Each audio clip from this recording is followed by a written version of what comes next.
ഈശോ നസ്രസിൽ. നസ്രസിൽ അൽഫയോസിൻ്റെ വീട്ടിലേക്കാണ് ഈശോ ആദ്യമേ പോയത്.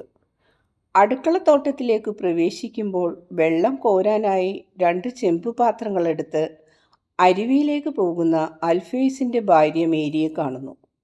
മേരി, നിനക്ക് സമാധാനം എന്ന് പറഞ്ഞുകൊണ്ട് ബന്ധുവായ മേരിയെ ഈശോ ആലിംഗനം ചെയ്യുന്നു. മേരി ഈശോയെ കണ്ടപ്പോൾ പതിവ് പോലെ സന്തോഷ ആധിക്യത്താൽ ഒച്ച വെച്ചുകൊണ്ട് ഈശോയെ ചുംബിക്കുകയാണ്. എൻ്റെ ഈശോയെ, നീ വന്നതുകൊണ്ട് ഇന്ന് തീർച്ചയായും സമാധാനവും സന്തോഷവുമുള്ള ദിനമായിരിക്കും. ഓ എൻ്റെ പ്രിയ മക്കളെ, നിങ്ങളെ കണ്ടതിൽ നിങ്ങളുടെ അമ്മയ്ക്ക് എത്രയധികം സന്തോഷമാണ്. ഇങ്ങനെ പറഞ്ഞുകൊണ്ട് ഈശോയുടെ പിന്നിൽ നിൽക്കുന്ന അവളുടെ മുതിർന്ന ബാലന്മാരെ അവൾ ചുംബിക്കുന്നു. ഇന്ന് നിങ്ങൾ ഇവിടെ താമസിക്കും അല്ലേ? അപ്പമുണ്ടാക്കാൻ ഞാൻ അടുപ്പിൽ തീ കത്തിച്ചതേയുള്ളൂ. അപ്പത്തിൻ്റെ പണിക്കിടയിൽ തടസ്സമുണ്ടാകാതിരിക്കാൻ വെള്ളം നേരത്തെ കൊണ്ടുവരാൻ തുടങ്ങുകയായിരുന്നു. അമ്മേ, ഞങ്ങൾ പോകാം, പാത്രങ്ങൾ വാങ്ങിക്കൊണ്ട് അവർ പറയുന്നു. എത്ര സ്നേഹമുള്ള കുട്ടികൾ! അങ്ങനെയല്ലേ അവർ? ഈശോ എന്തു പറയുന്നു? തീർച്ചയായും അവർ നല്ല സ്നേഹമുള്ളവരാണ്. ഈശോ ഉറപ്പു പറയുന്നു. നിന്നോടും അവർ സ്നേഹം കാണിക്കുന്നില്ലേ? കാരണം എന്നേക്കാൾ കുറവായിട്ടാണ് നിന്നെ അവർ സ്നേഹിക്കുന്നതെങ്കിൽ എനിക്ക് അവരോടുള്ള സ്നേഹവും കുറവായിരിക്കും. മേരി, ഒട്ടും ഭയപ്പെടേണ്ട. അവർ എനിക്ക് ഒരാനന്ദമാണ്. നീ തനിയെയുള്ളോ? മേരി പെട്ടെന്നങ്ങ് പോയി. ഞാനും വരുമായിരുന്നു. അവൾ ഒരു സ്ത്രീയോടു കൂടിയാണ് പോയത്. അവൾ ഒരു ശിഷ്യയാണോ? അതെ, മാർത്തായുടെ സഹോദരി. ഓ, ദൈവം വാഴ്ത്തപ്പെട്ടവനാകട്ടെ. ഞാൻ അതിനായി വളരെ പ്രാർത്ഥിച്ചിരുന്നു. അവർ എവിടെ? അതാ, എൻ്റെ അമ്മയുടെയും മാർത്തായുടെയും സൂസന്നയുടെയും കൂടെ അവർ വരുന്നു. അവർ ആ വളവ് തിരിഞ്ഞു. അപ്പസ്തോലന്മാർ പിന്നിലുണ്ട്. മേരി ഓടിച്ചെന്ന് അവരെ അഭിവാദ്യം ചെയ്യുന്നു.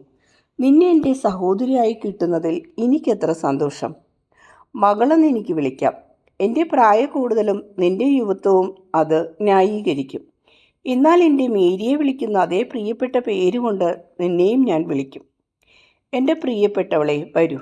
നീ വളരെ ക്ഷീണിച്ചു കാണും, എന്നാൽ തീർച്ചയായും നീ സന്തോഷവതിയാണ്.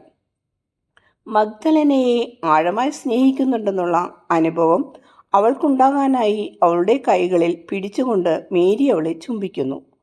പ്രായ കൂടുതൽ നിമിത്തം ശരീരകാന്തി മങ്ങിയിരിക്കുന്ന അൽഫീസിൻ്റെ ഭാര്യ മേരിയുടെ സമീപം നിൽക്കുന്ന മഗ്ദലന മേരിയുടെ സൗന്ദര്യം ഒന്നുകൂടെ ആകർഷകമായി തോന്നുന്നു. ഇന്ന് നിങ്ങളെല്ലാവരും എൻ്റെ കൂടെ താമസിക്കുക. നിങ്ങൾ പോകുവാൻ ഞാൻ സമ്മതിക്കുകയില്ല. ഒരു നെടുനിശ്വാസത്തോടു കൂടെ അവൾ അറിയാതെ തന്നെ ഉള്ളിലെ വേദന പുറത്തേക്ക് വന്നു. ഞാൻ എപ്പോഴും ഏകാകിനിയാണ്. എൻ്റെ ജ്യേഷ്ഠത്തി, അൽഫയോസിൻ്റെ ജ്യേഷ്ഠൻ്റെ ഭാര്യ, ഇവിടെ ഇല്ലാത്തപ്പോൾ എൻ്റെ ദിവസങ്ങൾ ഏകാന്തവും ദുഃഖപൂരിതവുമാണ്. നിന്റെ പുത്രന്മാർ ഇവിടെയല്ലേ? മാർത്ത ചോദിക്കുന്നു. അൽഫയോസിൻ്റെ മേരി വിവരണയാവുകയും നെടുനിശ്വാസം ഉതിർക്കുകയും ചെയ്യുന്നുണ്ട്. ആത്മാവിൽ ഇവിടെയുണ്ട്. ശിഷ്യത്വം യോജിപ്പിക്കുകയും അകറ്റുകയും ചെയ്യുന്നുണ്ട്. നീ വന്നതുപോലെ അവരും മേരി വരും. ഇങ്ങനെ പറഞ്ഞുകൊണ്ട് ഒരു തുള്ളി കണ്ണീര് മേരി തുടച്ചു കളയുന്നു. അവളെ കാരുണ്യത്തോടെ വീക്ഷിച്ചു കൊണ്ടിരുന്ന ഈശോയെ അവൾ നോക്കുകയും പുഞ്ചിരി തൂകുവാൻ ശ്രമിക്കുകയും ചെയ്തുകൊണ്ട് ചോദിക്കുന്നു. അതിന് കുറേ സമയമെടുക്കും അല്ലേ? അതെ മേരി, എങ്കിലും അത് സംഭവിക്കുന്നത് നീ കാണും. ഞാനത് പ്രതീക്ഷിക്കുന്നുണ്ട്. കുറച്ചു കഴിഞ്ഞ് സൈമൺ പക്ഷേ വേറെ ചില കാര്യങ്ങളെല്ലാം അവൻ കേട്ടു. അപ്പോൾ വീണ്ടും ചാഞ്ചല്യമായി. എങ്കിലും ഈശോ അവനെയും സ്നേഹിക്കണമേ. നിനക്കതേക്കുറിച്ച് സംശയിക്കുവാൻ കഴിയുമോ? ഞങ്ങൾക്കൊന്നും വേണ്ട എന്ന് എല്ലാവരും തർപ്പിച്ചു പറയുന്നുണ്ടെങ്കിലും ആ വാക്കുകൾ അവഹേളിച്ചുകൊണ്ട് സംസാരത്തിനിടയിൽ തന്നെ മേരി ലഘുഭക്ഷണം തയ്യാറാക്കി കഴിഞ്ഞു. സ്ത്രീകൾ ഇവിടെ സമാധാനത്തിലിരിക്കട്ടെ, നമുക്ക് ഗ്രാമത്തിലൂടെ ഒന്ന് നടക്കാം, ഈശോ പറയുന്നു. നിങ്ങൾ പോകുകയാണോ? മറ്റു മക്കൾ വന്നേക്കും. ഞാൻ നാളെ മുഴുവൻ ഇവിടെ ഉണ്ടായിരിക്കും. അപ്പോൾ നമുക്ക് കാണാമല്ലോ. ഇപ്പോൾ എൻ്റെ സ്നേഹിതരെ ഒന്ന് കാണാൻ ഞാൻ പോവുകയാണ്. സ്ത്രീകളെ, നിങ്ങൾക്ക് സമാധാനം. അമ്മേ, ദൈവം നിന്നോടുകൂടെ. മഗ്ദലനയുടെ കൂടെയുള്ള ഈശോയുടെ ആഗമനം ഒരു കോളിളക്കം തന്നെ നസ്രസിൽ സൃഷ്ടിച്ചു. ചിലരെല്ലാം അൽഫേസിൻ്റെ ഭാര്യ മേരിയുടെ വീട്ടിലേക്കും ചിലർ ഈശോയുടെ വീട്ടിലേക്കും ഓടുന്നു. ഈശോയുടെ വീട് പൂട്ടിക്കിടക്കുന്നതിനാൽ അവരെല്ലാം തിരിച്ച് ഈശോയുടെ അടുത്തേക്ക് ചെല്ലുന്നു. ഈശോ കുറുകെ കടന്ന് ഗ്രാമത്തിൻ്റെ മധ്യഭാഗത്തേക്ക് നടക്കുകയാണ്. പട്ടണം എല്ലായ്പ്പോഴും ഈശോയോട് അനിഷ്ടമാണ് കാണിക്കുന്നത്. ചിലർ കുത്തുവാക്ക് പറയുന്നവരാണ്, ചിലർക്ക് വിശ്വാസമേ ഇല്ല, ചിലർ ശത്രുത പ്രകടമായി കാണിക്കുന്നവരാണ്. ഇത് അവർ പുറപ്പെടുവിക്കുന്ന ക്രൂരമായ അഭിപ്രായ പ്രകടനങ്ങളിൽ നിന്നറിയാം. നസ്രസിൻ്റെ വലിയ പുത്രനെ അവർ അനുഗമിക്കുന്നത് ജിജ്ഞാസ നിമിത്തമാണ്, സ്നേഹമില്ല, വിശ്വാസമോ ശരിയായ ധാരണയോ ഇല്ല. അവർ ചോദിക്കുന്ന ചോദ്യങ്ങളിൽ പോലും സ്നേഹമില്ല, അവിശ്വാസവും വെറുപ്പുമാണ് ഉള്ളത്. എങ്കിലും അവനത് മനസ്സിലാക്കുന്നില്ലെന്ന് നടിക്കുകയും അവനോട് സംസാരിക്കുന്നവരോട് ദയാപൂർവം ശാന്തമായി മറുപടി പറയുകയും ചെയ്യുന്നു. നീ എല്ലാവർക്കും കൊടുക്കുന്നുണ്ട്, എന്നാൽ നിന്റെ പിതൃദേശത്തോട് ഒരു ബന്ധവുമില്ല. പുത്രനെ പോലെയാണല്ലോ നീ, കാരണം അതിന് നീ നൽകുന്നില്ല. നിങ്ങൾ ചോദിക്കുന്നതെന്തും തരാനാണ് ഞാനിവിടെ വന്നിരിക്കുന്നത്. പക്ഷേ ഇവിടെ താമസിക്കുവാൻ നീ ഇഷ്ടപ്പെടുന്നില്ല. മറ്റുള്ളവരെക്കാൾ ഞങ്ങൾ വലിയ പാപികളായതുകൊണ്ടായിരിക്കും. എത്ര വലിയ പാപിയാണെങ്കിലും അവന് മാനസാന്തരം കൊടുക്കണമെന്നാണ് ഞാൻ ആഗ്രഹിക്കുന്നത്. നിങ്ങൾ മറ്റുള്ളവരെക്കാൾ മോശക്കാരല്ല. എന്നിരുന്നാലും ഞങ്ങൾ മറ്റുള്ളവരെക്കാൾ നല്ലവരാണെന്ന് നീ പറയുകയില്ല. ഒരു ഉത്തമ പുത്രൻ എപ്പോഴും പറയും അവൻ്റെ അമ്മ മറ്റെല്ലാ അമ്മമാരെക്കാളും നല്ലതാണെന്ന്. അവൾ അങ്ങനെയല്ലെങ്കിൽ തന്നെയും ഒരു പക്ഷേ നസ്രസ് നിനക്കൊരു രണ്ടാനമ്മയായിരിക്കാം. ഞാനൊന്നും പറയുന്നില്ല. ഒരാൾ നല്ലതാണെന്ന് പറയാൻ സാധിക്കാത്തപ്പോഴും കള്ളം പറയാൻ ആഗ്രഹിക്കാത്തപ്പോഴും മൗനമായിരിക്കുക എന്നുള്ളതാണ് ഉപവിയുടെ നിയമം. മറ്റുള്ളവരോടും അവനവനോടും തന്നെയുള്ള ഉപവി എന്നാൽ എൻ്റെ പഠനങ്ങളിലേക്ക് വന്നാൽ നിങ്ങൾ പുകഴ്ത്തപ്പെടും. അപ്പോൾ നീ പ്രശംസിക്കപ്പെടാൻ ആഗ്രഹിക്കുന്നു അല്ലേ? അല്ല, നിങ്ങളുടെ ആത്മാക്കളുടെ നന്മയ്ക്ക് വേണ്ടി നിങ്ങൾ കേൾക്കുകയും വിശ്വസിക്കുകയും ചെയ്യണമെന്ന് ആഗ്രഹിക്കുന്നു. എന്നാൽ സംസാരിക്കൂ, ഞങ്ങൾ നിന്നെ ശ്രവിക്കാം. ഞാൻ നിങ്ങളോട് എന്തു പറയണമെന്നാണ് നിങ്ങൾ ആഗ്രഹിക്കുന്നത്? കേൾക്കൂ. നീ എൻ്റെ കൂടെ വന്ന് ചില കാര്യങ്ങൾ വിശദീകരിച്ചു തരിക. മധ്യവയസ്കനായ ഒരുവൻ പറയുന്നു, ഞാൻ ഇപ്പോൾ തന്നെ വരാം ലേവി. ജനങ്ങൾ ഗുരുവിനെയും സിനഗോഗ് തലവൻ്റെയും പിന്നാലെ സിനഗോഗിലേക്ക് പോകുകയാണ്. സിനഗോഗ് നിറയെ ആളുകളുണ്ട്. സിനഗോഗ് തലവൻ ഒരു ചുരുളെടുത്ത് വായിക്കുന്നു.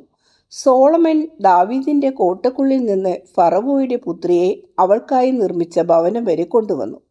കാരണം അവൻ പറഞ്ഞു, എൻ്റെ ഭാര്യ ഇസ്രയേലിൻ്റെ രാജാവായ ദാവീദിൻ്റെ കൊട്ടാരത്തിൽ ജീവിക്കരുത്. കാരണം കർത്താവിൻ്റെ പേടകം അതിൽ പ്രവേശിച്ചപ്പോൾ അത് വിശദീകരിക്കപ്പെട്ടു. ഇതേക്കുറിച്ച് നിന്റെ അഭിപ്രായം അറിയാൻ എനിക്ക് ആഗ്രഹമുണ്ട്. ആ പ്രവൃത്തി തെറ്റോ ശരിയോ? എന്തുകൊണ്ട്? അത് സംശയമേന്യ ശരിയാണ്.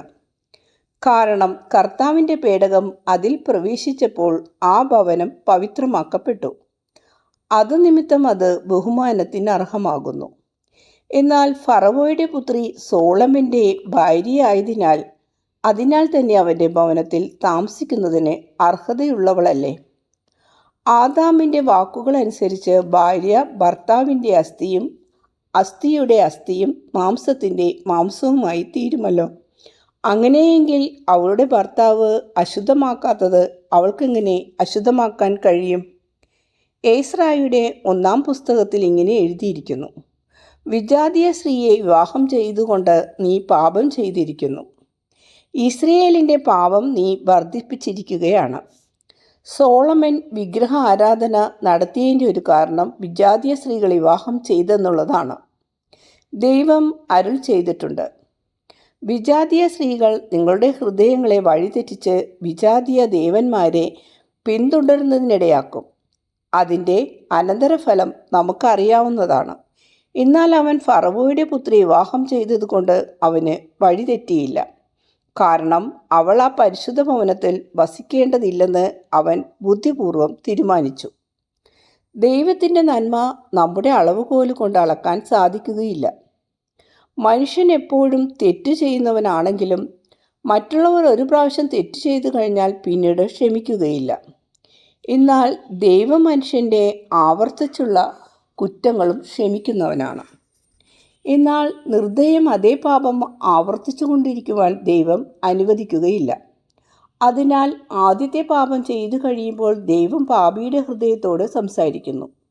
എന്നാൽ ദൈവത്തിൻ്റെ നന്മയെ ബലഹീനതയായി കരുതി മാനസാന്തരത്തിന് ഒരുങ്ങുന്നില്ലെന്ന് കാണുമ്പോൾ ദൈവം അവനെ ശിക്ഷിക്കുന്നു. കാരണം ദൈവത്തെ അവഹേളിക്കുവാൻ പാടില്ല. അസ്ഥിയുടെ അസ്ഥിയും മാംസത്തിൻ്റെ മാംസവുമാണെങ്കിലും ഫറവോയുടെ പുത്രി മലിനതയുടെ വിജ്ഞാനീയമായ രാജാവിൻ്റെ ഹൃദയത്തിൽ പ്രവേശിച്ചു.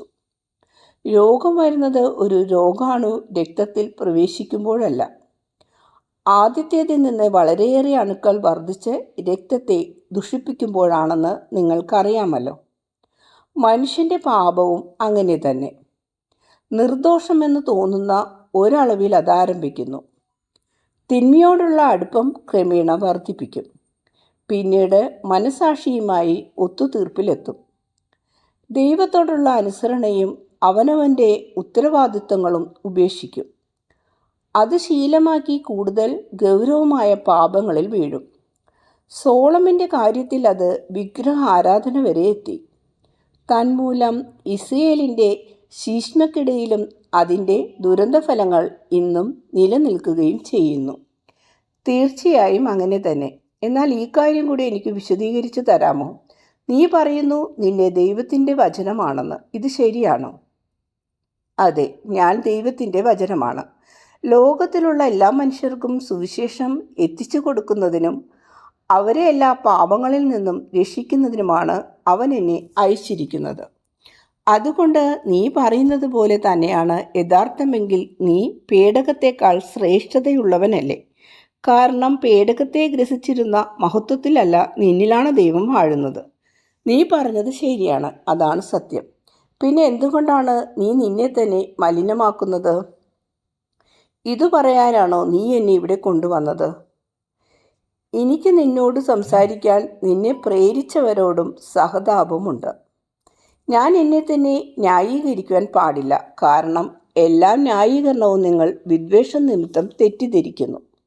എന്നാൽ നിങ്ങളെ സ്നേഹിക്കുന്നില്ലെന്നും എന്നെ തന്നെ ഞാൻ അശുദ്ധനാക്കുന്നുവെന്നും നിങ്ങൾ ആരോപിക്കുന്നതിനെതിരെ ഒരു നീതീകരണവും തരാം. ശ്രദ്ധിച്ചു കേൾക്കൂ.